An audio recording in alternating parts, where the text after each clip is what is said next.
Hello बच्चों, चलो प्रश्न को देखते हैं। हमारा प्रश्न है, ताश की एक गड्डी में से एक पत्ता यादृच्छा खींचा जाता है तथा ये पत्ता लाल निकलता है। प्रायिकता ज्ञात कीजिए कि यह एक बादशाह है।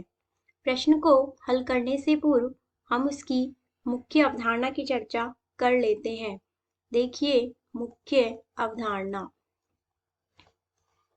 मुख्य अवधारणा में हम यहाँ पे प्रायिकता के कुछ सूत्रों का प्रयोग करेंगे। तो हम लिखते हैं मुख्य अवधारणा में प्रायिकता के सूत्र। प्रायिकता के सूत्रों से हम जानते हैं कि P A बाय B बराबर में होता है P A intersection B by में P B। इस तरीके से प्रश्न में हमें दिया गया है कि A घटना है वो है कि पत्ता लाल है, तो हम लिखते हैं A घटना में पत्ता लाल है। कुल हमारे पास 52 पत्ते होते हैं, जिसमें से 26 लाल होते हैं और 26 काले होते हैं। तो इस तरीके से अब हम देखते हैं कि यहाँ पे PA बराबर में हमारा होगा 26 बाई में 52। तो यहाँ से हम निकाल सकते हैं 1 बाई में 2। इसी तरीके से B घटना है वो दी गई है कि पत्ता है जो बादशाह है, तो हम लिखते हैं यहाँ पे पत्ता बादशाह है। तो हमने लिखा यहाँ पे पत्ता बादशाह है।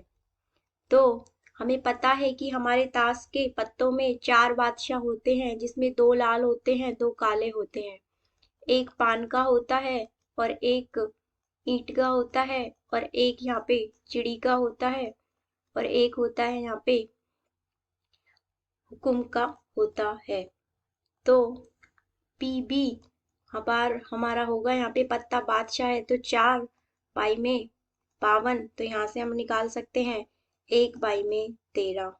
इसी तरीके से A इंटरसेक्शन B बराबर में होगा कि लाल बादशाह हो, मतलब पत्ता लाल भी है और बादशाह भी है, तो हम लिख सकते हैं लाल बादशाह होगा। तो इसी तरीके से अब हमारा P A इंटरसेक्शन B बराबर हम निकाल सकते हैं यहाँ से।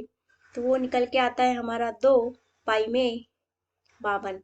मतलब पत्ता कैसा है, लाल भी है और बादशाह भी है। तो हमारे 2 लाल रंग के बादशाह होते हैं, तो यहाँ से हम निकाल सकते हैं कि 1 बाई में 26। इसी तरीके से आगे निकाल सकते हैं हम अभिष्ट प्रायिकता। अभिष्ट प्रायिकता हमारी होगी यहाँ पे P A intersection B by में PA। मतलब हमें निकालना है PB बाय में A। इस तरीके से हम लिख सकते हैं, हम यहाँ पे PB बाय में A बराबर में PA इंटरसेक्शन B हमने कितना निकाला है यहाँ से 1 बाई में 26। इसी तरीके से PA हमारा कितना निकाला है हमने यहाँ से 1 बाई में 2। तो हम यहाँ पे रख सकते हैं 1 बाई में 2। अब यहाँ से इसको हल कर सकते हैं, तो हम निकाल सकते हैं 1 बाई में 13। अतः हमारे प्रश्न का सही उत्तर होगा 1 बाई में 13। आशा करते हैं आपको समझ में आया होगा। धन्यवाद।